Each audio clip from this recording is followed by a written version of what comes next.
दोस्तों, जब भी हम इंटरनेट पर सर्च करते हैं हॉन्टेड प्लेसेस के बारे में, तो हमेशा हमारे सामने एक नाम ज़रूर आता है, जो कि है मुंबई का डिसूज़ा चौल। ये चौल सबसे खतरनाक और सबसे भयानक हॉन्टेड प्लेसेस में काउंट किया जाता है। ये चौल मुंबई का सबसे भयानक चौल है। जब भी आप मुंबई के हॉन्टेड प्लेस सर्च करेंगे तो आपको टॉप पर ही इसका नाम ज़रूर मिलेगा। हो सकता है आपने इसके बारे में बहुत सारी स्टोरी सुन रखी हो, बहुत सारे आर्टिकल्स देख रखे हों और बहुत सारी कहानियां आपने पढ़ रखी हों। तो दोस्तों, आज की जो हॉरर स्टोरी होने वाली है वो हॉरर स्टोरी है मुंबई के डिसूज़ा चौल की। चौल एक ऐसी जगह जहां पर बहुत सारे लोग बहुत ही कम एरिया में रहते हैं, जस्ट लाइक स्लम एरिया। ये जो चौल होते हैं ना, ये काफ़ी भीड़ भाड़ वाले इलाके होते हैं। तो दोस्तों, कहानी शुरू करने से पहले अगर आपको ऐसी ही हॉरर मिस्टीरियस स्टोरीज पसंद है तो अभी चैनल को सब्सक्राइब कीजिए, साथ ही साथ वीडियो को लाइक ज़रूर कीजिए। तो दोस्तों, हेडफोन्स लगाइए, लाइट्स ऑफ कर दीजिए और तैयार हो जाइए डर के इस सफ़र के लिए। तो दोस्तों, अब ये कहानी शुरू होती है। दोस्तों, दिन के वक्त ये जगह बिल्कुल आम लगती है। कपड़ों की रस्सियां, सीढ़ियों पर दिन के वक्त बैठकर बात करती हुई आंटियां और शोरगुल करते हुए बच्चे। लेकिन दोस्तों, जैसे ही रात के 12 बजते हैं, ये जगह एक सुनसान इलाके में बदल जाती है। दोस्तों, लोग कहते हैं अगर रात को सन्नाटा हो और आपको कोई धीमी सी आवाज़ सुनाई दे, आओ ना, तो समझ जाना कि आप इस चौल के सेकंड फ्लोर पर हैं।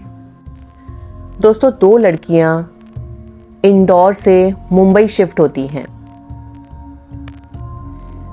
अपने मन में बहुत बड़े बड़े सपने लेकर, लेकिन उनकी जो पॉकेट थी बहुत छोटी थी।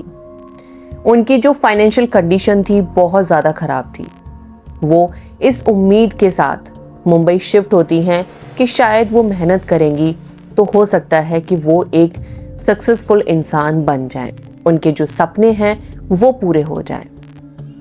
अब मुंबई का इतना महंगा रेंट, इतने सारे खर्चे, ये सब कुछ उठा पाना उनके लिए बहुत मुश्किल था। उनके पेरेंट्स ने भी उनको सिर्फ खर्चे के लायक पैसे दिए थे, जिससे वो अपना एक नॉर्मल खर्चा निकाल सके। लेकिन मुंबई का जो रेंट है, हम सभी उससे बहुत अच्छे से वाकिफ़ हैं। एक अच्छी जगह में आप सोच ही नहीं सकते अगर आप एक नॉर्मल फैमिली से बिलोंग करते हैं। दोनों लड़कियों का नाम था कविता और अंजलि।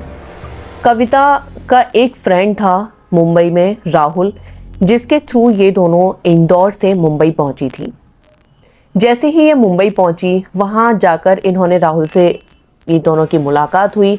इन्होंने रहने के लिए जगह के बारे में पूछा।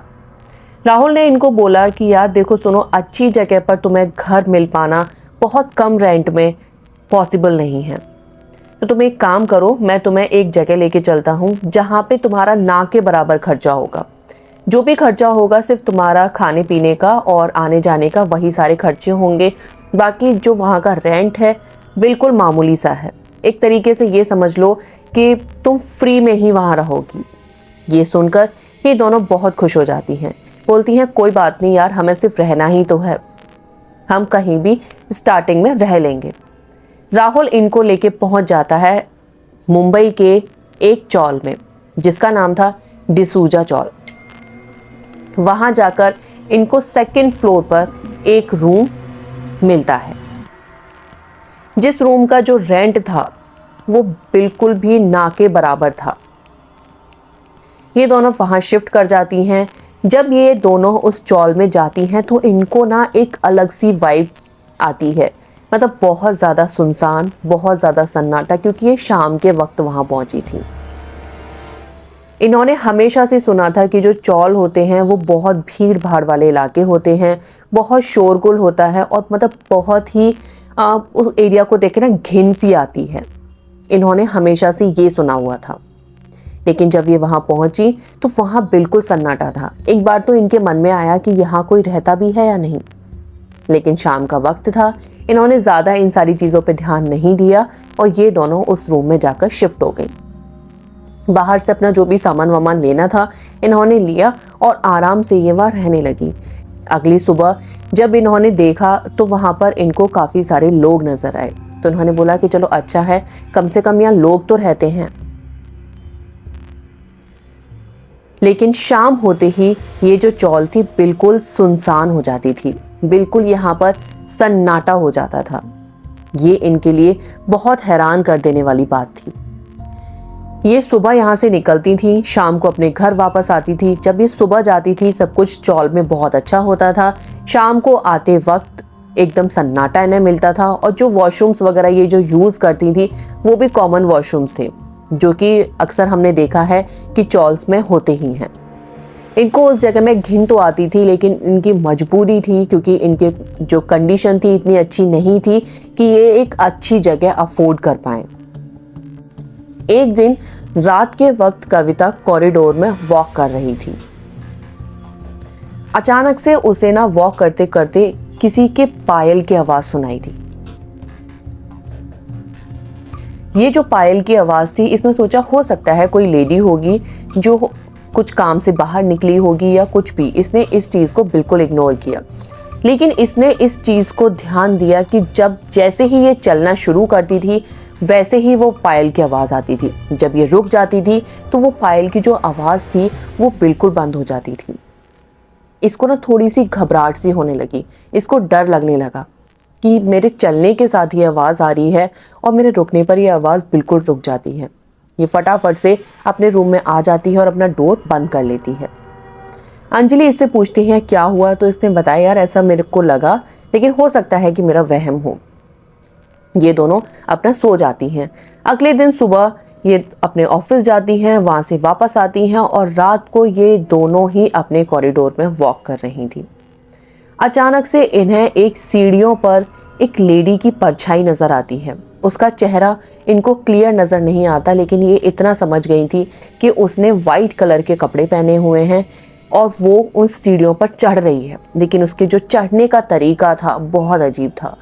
इनको इतना दिखाई दे रहा था कि उसके जो पैर थे वो जमीन को टच नहीं कर रहे थे। और ये देखकर ये बहुत ज्यादा हैरान रह गई।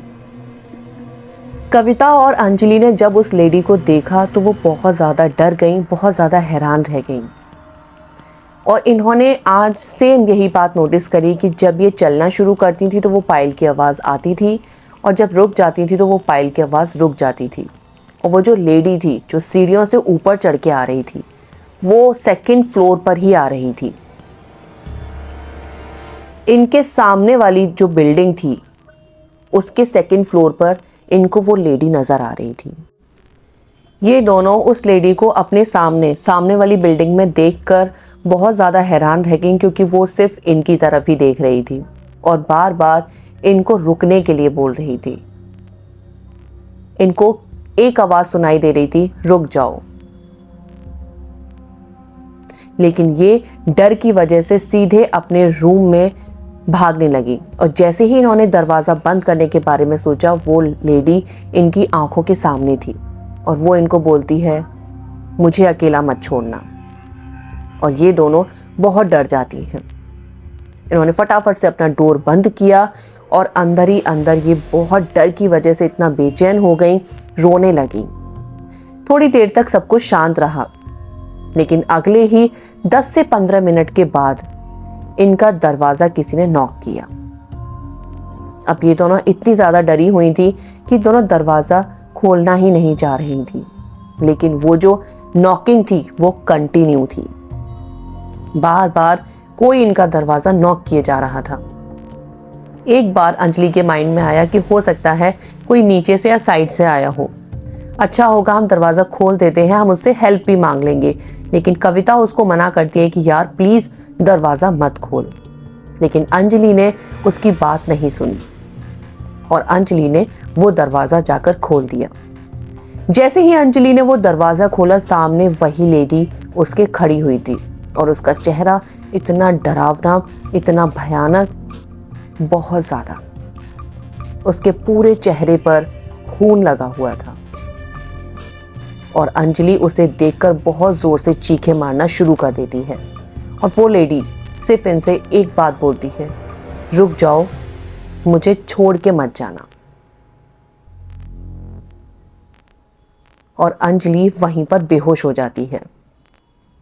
अगले दिन सुबह ये दोनों नीचे उतरती हैं, अपने खोली से नीचे आती हैं और नीचे आकर ये दोनों शोर करना शुरू कर देती हैं कि यहाँ कोई है, कोई हमें बताता क्यों नहीं है, इस रूम में कौन है। और वो कविता जो थी उसने फटाफट से राहुल को फ़ोन किया, राहुल को वहाँ बुलाया और वो राहुल के ऊपर दोनों बहुत बुरी तरीके से गुस्सा होने लग जाती हैं। चौल के बाकी लोग भी वहाँ इकट्ठे हो जाते हैं। लोग समझ चुके थे कि ये यहाँ अब नहीं रहेंगी। वो जान चुके थे कि इनके साथ भी वही हादसा हुआ जो हमारे साथ आए दिन होता रहता है। ये दोनों नई थी, इनको पता नहीं था कि यहाँ शाम के बाद निकलना बहुत मुश्किल है, निकलना ही नहीं चाहिए। तो लोगों के लिए बहुत कॉमन बात थी। राहुल ने जब वहाँ के लोगों से बात करी तो पता चला जिस रूम में कविता और अंजलि रहती थी वहाँ एक बहुत सालों पहले एक लेडी रहती थी जो कि अकेली रहती थी और काफ़ी अच्छी फैमिली से थी वो, और उसकी उसी रूम में मौत हो जाती है। ये बात तो क्लियर थी कि उसकी जो मौत थी वो नॉर्मल नहीं थी, उसकी जो डेथ थी वो नॉर्मल नहीं थी। पुलिस आती है, केस फाइल करती है और केस क्लोज हो जाता है, फाइल क्लोज कर दी जाती है। चौल के लोग उसकी जो कंडीशन थी, जिस कंडीशन में वो लेडी मिली थी, उसको देखकर ये तो समझ गए थे कि इसकी मौत एक नॉर्मल नेचुरल डेथ नहीं है, ये मर्डर है। किसी ने उसको जिस तरीके से मारा था उससे क्लियर थी ये बात कि उसको जानबूझकर किसी ने उसका मर्डर किया था, वो एक नेचुरल डेथ थी ही नहीं। और तब से वो लेडी की आत्मा सेकंड फ्लोर पर घूमती हुई नजर आती है। जब से उस लेडी की डेथ हुई थी तब से वो चौल का वो कमरा कभी भी रेंट पर नहीं गया, लेकिन राहुल की जिद के आगे वो चौल वालों ने उसको रेंट पर दे दिया और आज उसकी एक गलती की वजह से कविता और अंजलि की जान को खतरा हो गया। आज तक ये पता नहीं चला उस लेडी की डेथ कैसे हुई। पुलिस ने केस को क्लोज कर दिया। अंजलि ने जब उस लेडी को देखा था ना, तब से उसकी हालत ऐसी हो गई थी जैसे वो अपना मानसिक संतुलन खो चुकी थी। वो चीज़ों को समझने लायक बची ही नहीं थी। वो अपने सोचने समझने की कंडीशन खो चुकी थी। वो डिप्रेशन में जा चुकी थी। और ये सब कविता ने अपनी आंखों के सामने होते हुए देखा था। जो लड़कियां अपने सपने लेकर मुंबई गईं, वो वहां से बर्बाद होकर लौटी। उनके पास कुछ नहीं बचा।